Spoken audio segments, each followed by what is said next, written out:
ओम श्री तुलसी नमः। आप सभी को तुलसी विवाह की हार्दिक शुभकामनाएं।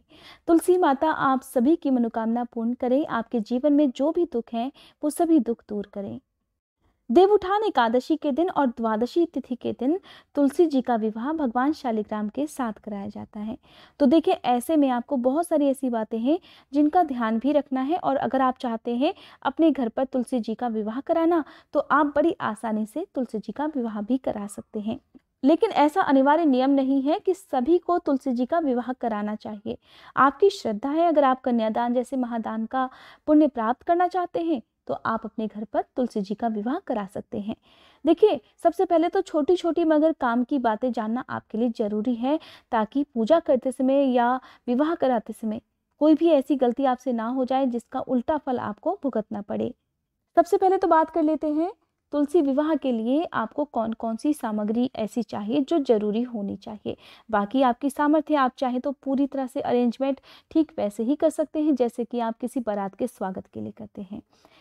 तुलसी जी के विवाह के लिए जो जरूरी सामग्री होती है वो होती है आज के दिन शालिग्राम भगवान। लेकिन शालिग्राम भगवान की पूजा करने से पहले मैं आपको बता देती हूँ कुछ जरूरी बातें जो कि शालिग्राम भगवान से जुड़ी हैं। पहली बात, आपको ये पता होना चाहिए कि शालिग्राम भगवान जो है आपके पास वो असली रूप में है या नहीं। दरअसल शालिग्राम भगवान जो है वो एक पत्थर के रूप में होते हैं, और शिवलिंग से शालिग्राम भगवान काफी हद तक मिलते जुलते हैं। काली गंडकी नदी के तट पर आपको सच्चे शालिग्राम मिल जाएंगे, और शालिग्राम भगवान को जो है वो भगवान श्री हरि का ही विग्रह रूप माना जाता है, और ये बहुत जागृत रूप होता है। कहते हैं कि जिनके घर में शालिग्राम भगवान हो, माना जाता है कि वह भी एक तीर्थ के समान ही होता है। और शालिग्राम भगवान की पूजा जिस घर में होती है उस घर के सभी सदस्यों का अगले और पिछले जन्मों का जो पाप है उन सभी का नाश हो जाता है। अगर आपके घर में शालिग्राम भगवान हैं तो फिर एक बात का और आपको ध्यान रखना है कि केवल एक ही शालिग्राम भगवान आपके घर में होने चाहिए। और शालिग्राम भगवान अगर हैं तो ऐसा नहीं कि आपने उनको मंदिर में रख दिया और फिर आप उनको भूल गए, केवल तुलसी विवाह के दिन आपने उनको याद कर लिया, ऐसा नहीं करना है। शालिग्राम भगवान अगर आपके घर में है तो नियमित पूजा करना जरूरी है। सबसे पहली बात तो सुबह के समय आप शालिग्राम भगवान को हर दिन पंचामृत से स्नान कराएं। पंचामृत से ना करा पाएं तो आप गंगा जल से स्नान करा सकते हैं, लेकिन स्नान जरूरी है। और फिर आप उनके ऊपर एक तुलसी जी का पत्ता रखें और हल्दी या चंदन का तिलक उन्हें हर दिन आपको लगाना होता है। जिस घर में शालिग्राम भगवान रखे जाते हैं उस घर का माहौल बहुत साफ सुथरा होना चाहिए, और जिस जगह पर आपने शालिग्राम भगवान रखे हैं उस जगह पर किसी भी तरह से लड़ाई झगड़ा, मांस मदिरा का सेवन या कोई भी गलत काम नहीं होना चाहिए। दूसरी जरूरी बात, शालिग्राम भगवान की पूजा में अक्षत नहीं चढ़ाए जाते हैं, तो खास तौर पर आपको तुलसी विवाह के दिन इस बात का भी ध्यान रखना है। शालिग्राम भगवान अगर आपके पास है तो अंगूठे के आकार जितने ही शालिग्राम भगवान आपको अपने घर में रखने चाहिए। वैसे तो शालिग्राम भगवान के 33 प्रकार होते हैं, लेकिन जिनमें से 24 को भगवान श्री हरि के हर 24 अवतार से जोड़ा जाता है। कहा जाता है कि ये सभी साल भर में आने वाली जो 24 एकादशी हैं उनसे संबंधित होते हैं। जैसे कि अगर आपके पास गोल शालिग्राम भगवान है तो उन्हें गोपाल जी के साथ जोड़ा जाता है जो कि भगवान श्री हरि के अवतार हैं। अगर आपके पास मछली के आकार के शालिग्राम भगवान है तो उन्हें भगवान विष्णु के मत्स्य अवतार का प्रतीक माना जाता है। कछुए के आकार का अगर है तो उन्हें कच्छप या कूर्म अवतार का प्रतीक माना जाता है। कहते हैं जिस घर में शालिग्राम भगवान जी और तुलसी जी का पूजन होता है वहां से माता लक्ष्मी कभी नहीं जाती। आज की इस वीडियो में मैं आपको बताऊंगी जिन लोगों के विवाह में परेशानी आ रही हो, वैवाहिक जीवन अगर सुखद नहीं हो या विवाह समय से नहीं हो पा रहा हो, तो उन्हें तुलसी विवाह के दिन क्या खास उपाय करना चाहिए। अब जान लेते हैं कि तुलसी विवाह के लिए सबसे जरूरी सामग्री आपके पास क्या क्या होनी चाहिए। अगर आपके पास बहुत ज़्यादा सामग्री नहीं है तब भी आप ऐसी कौन सी सामग्री जरूर रखें जिनसे ही तुलसी विवाह संपन्न हो सकता है। तो देखिए, सबसे पहले आपको चाहिए तुलसी जी का पौधा गमले सहित। आप चाहें तो आज के दिन नया तुलसी जी का पौधा भी अपने घर पर ला सकते हैं, और अगर आप दान करना चाहते हैं तो आपको नया पौधा खरीद कर ही उसका दान करना चाहिए। वैसे ऐसा कोई ज़रूरी और अनिवार्य नियम नहीं है कि आप तुलसी जी का विवाह कराने के बाद तुलसी जी को अपने घर से विदा ही कर दें। और अगर आप चाहें तो किसी मंदिर में या फिर किसी भी साधु संत को तुलसी जी का पौधा दान में दे सकते हैं। लेकिन अगर आप नहीं करना चाहते हैं दान तो कोई बात नहीं।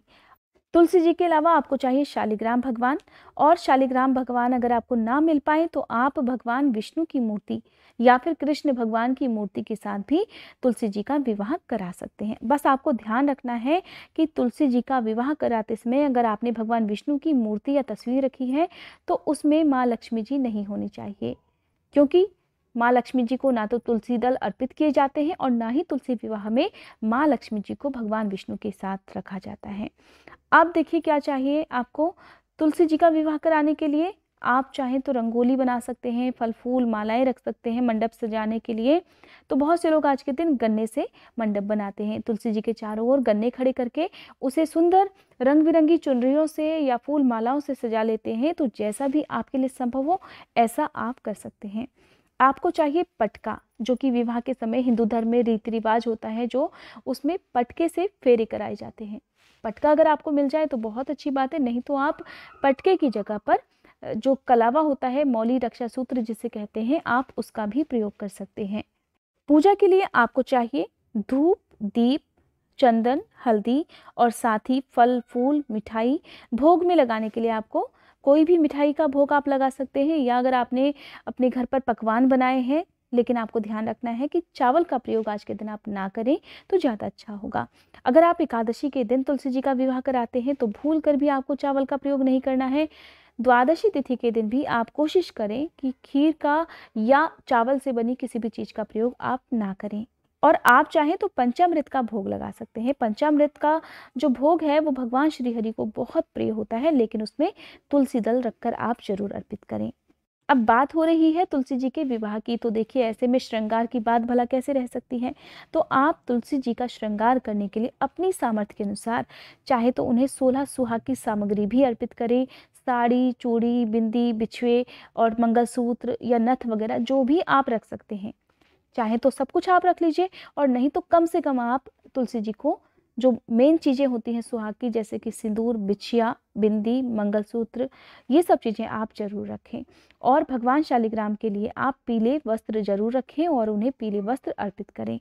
बाद में आपको सुहाग की सामग्री का या जो पीले वस्त्र आपने शालिग्राम भगवान को अर्पित किए हैं उनका क्या करना है ये भी मैं आपको बताऊंगी।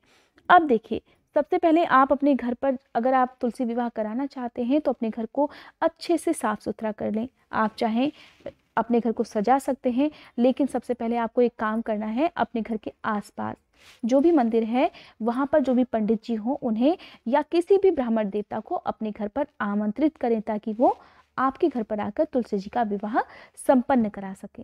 तो देखिए, क्योंकि तुलसी जी का विवाह जब होता है एकादशी और द्वादशी तिथि के दिन, वैसे तो आप कार्तिक पूर्णिमा के दिन तक किसी भी दिन तुलसी जी का विवाह करा सकते हैं, लेकिन ये जो 2 दिन होते हैं ये सबसे उत्तम, सबसे श्रेष्ठ माने जाते हैं।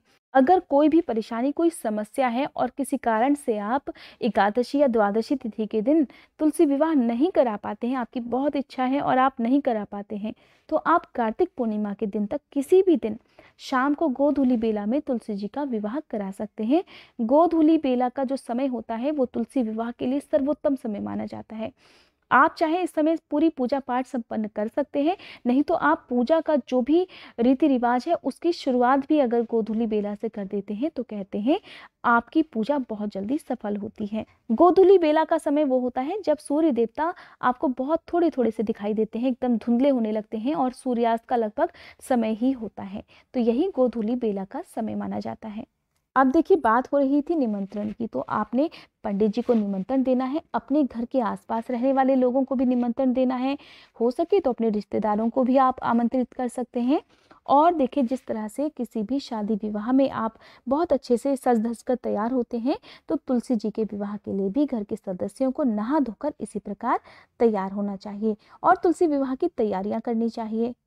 तुलसी विवाह का आयोजन करने वाले दंपतियों को आज के दिन व्रत रखना चाहिए। अगर द्वादशी तिथि भी है तो भी आपको व्रत रखना चाहिए, या बीच का जो भी दिन मैंने आपको बताया कार्तिक पूर्णिमा के दिन तक, तो उस दिन भी आपको व्रत रखना चाहिए। और इस दिन आपके घर में किसी प्रकार का तामसिक भोजन, लहसुन प्याज का कोई भी प्रयोग नहीं होना चाहिए। यहाँ तक कि आपके घर में जुआ, सिगरेट या किसी प्रकार का नशा नहीं होना चाहिए। घर का माहौल एकदम शांत होना चाहिए, बहुत प्यार भरा होना चाहिए, कोई कलह क्लेश नहीं होनी चाहिए और ना ही घर में आपके बड़ों का, आपके बुजुर्गों का अपमान होना चाहिए। देखिए, वैसे तो जो शादीशुदा दंपति होते हैं केवल वही कन्यादान कर सकते हैं, लेकिन बाकी लोग भी, जैसे जो विवाह संबंधी परेशानियां दूर करना चाहते हैं, तो ऐसे कुंवारे लोग भी तुलसी विवाह के आयोजन में सम्मिलित होकर कन्यादान जैसे महादान का पुण्य प्राप्त कर सकते हैं।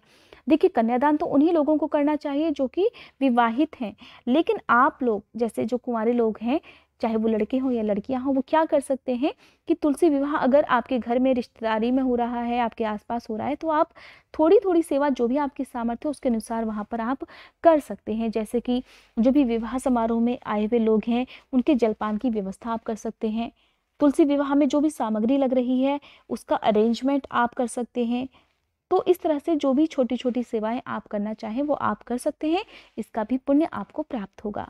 अब शाम के समय आपको नहा धोकर और अच्छे से तैयार होकर तुलसी जी का विवाह कराना है। तो एक चौकी पर आपको शालिग्राम भगवान को रखना है, उनको स्थापित करना है, और दूसरी चौकी पर आपको जो तुलसी जी का गमला है उन्हें रखना है। दूसरी चौकी ना भी हो तो भी आपको गमले में रखकर भी तुलसी जी की पूजा आप कर सकते हैं। तुलसी जी का विवाह जो है वो हमेशा खुले आसमान के नीचे ही करना चाहिए। बंद कमरे में कभी भी तुलसी विवाह नहीं किया जाता। आप अगर सुविधा है तो अपने घर के मुख्य आंगन में आप तुलसी जी का विवाह करा सकते हैं। पूर्व दिशा की तरफ मुंह करके आपको सारा आयोजन करना है, और अगर आपके घर में मुख्य आंगन नहीं है, ऐसी व्यवस्था नहीं है, तो अपने घर की बालकनी में या फिर आप छत पर भी कर सकते हैं, लेकिन बंद कमरे में नहीं किया जाता। इस बात को आपको ध्यान में रखना है। अब देखिए, अब आपने तैयारियां प्रारंभ कर ली, सारी सामग्री आपके पास होनी चाहिए ताकि बीच में आपको कोई भी दिक्कत ना आए। अब आप क्या करेंगे, चौकी के ऊपर जल से भरा हुआ कलश रखें, उसमें आम के या अशोक के 5 या 7 पत्ते लगाएं, और फिर उसके ऊपर एक लाल चुनरी में लपेटकर नारियल भी रखना है। नारियल पानी वाला ही होना चाहिए, क्योंकि कलश की स्थापना आज के दिन आपको करनी चाहिए। अगर ना कर पाए तो बहुत ज़्यादा परेशान ना होए, लेकिन कोशिश करें कि आप कलश की स्थापना भी करें और कलश में वास करने वाले सभी नवग्रहों का भी आह्वान आप करें। अपने कुल देवी देवताओं का ध्यान करें। विवाह कराने से पहले तुलसी जी का बहुत अच्छे से श्रृंगार करना चाहिए। जो भी वस्त्र आभूषण है, या अगर आप चुनरी उन्हें अर्पित करना चाहते हैं, साड़ी उन्हें पहनाना चाहते हैं गमले सहित, तो आप कर सकते हैं। यानी कि पूरी तरह से एक सुहागिन की तरह से आपको तुलसी जी का श्रृंगार करना होता है। अब देखिए, आपको क्या करना है, जब तक फेरे नहीं होते हैं तब तक शालिग्राम जी के दाईं तरफ आपको तुलसी जी के गमले को रखना होता है। घी का दीपक जलाएं, गंगा जल में फूल डुबोकर आपको ओम तुलस्याय नमः इस मंत्र का जाप करना है। शालिग्राम भगवान पर भी जल छिड़कना है। अब तुलसी जी को रोली टीका लगाना है। शालिग्राम जी को चंदन का टीका लगाया जाता है, उन्हें रोली का टीका आप मत लगाइए। इसके साथ ही आपने जो भी लाल चुनरी वगैरह है, जो भी श्रद्धालु आए हैं उन्हें चढ़ाने के लिए, आप वो चुनरियाँ भी चढ़ा सकते हैं। दुल्हन की तरह श्रृंगार तो आपने पहले ही कर दिया है। अब तुलसी जी को सिंदूर भी अर्पित करें। शालिग्राम भगवान को पीले रंग के वस्त्र अर्पित करें। शालिग्राम भगवान जी को दूध में हल्दी भिगोकर लगाई जाती है, और मंडप पर भी आपको हल्दी का लेप लगाया जाता है। जिस तरह से होने वाली जो नवविवाहिता है उसे हल्दी का लेप लगाते हैं। विवाह के समय मंगल गीत गाए जाते हैं। तुलसी विवाह के गीत आपको गाने चाहिए। तुलसी चालीसा का पाठ भी कर सकते हैं। इसके बाद शालिग्राम जी की चौकी समेत घर परिवार का कोई भी पुरुष सदस्य हाथ में शालिग्राम जी को लेकर तुलसी जी की 7 बार परिक्रमा करे। देखिए, 7 बार परिक्रमा करने का मतलब होता है तुलसी जी के 7 फेरे लेना। जब 7 फेरे हो जाएं तब तुलसी जी को शालिग्राम जी की बाईं तरफ स्थापित कर देना चाहिए। जो भी भोग लगाना है, चाहे वो फल हो या मिठाई हो, उनका भोग आप लगाएं। भगवान श्री हरि को या शालिग्राम जी को तुलसी दल रखकर ही भोग लगाएं। आरती करें, क्षमा याचना करें। तुलसी विवाह इस प्रकार से संपन्न हो जाता है। और तुलसी विवाह के आयोजन में आपके घर पर जितने भी श्रद्धालु आए हुए हैं, आप उनको प्रसाद जरूर दें। हाथ जोड़कर प्रार्थना जरूर करें, ताकि जाने अनजाने में विवाह कराते समय आपसे कोई भूल चूक हुई हो तो उसके लिए भी आपको क्षमा मिल सके। अब देखिए, तुलसी जी को आपने श्रृंगार की जो भी वस्तुएं अर्पित की हैं उन्हें अगले दिन ही आपको हटाना चाहिए। तो अगले दिन आप सुबह सूर्योदय के बाद ये सामग्री हटा सकते हैं।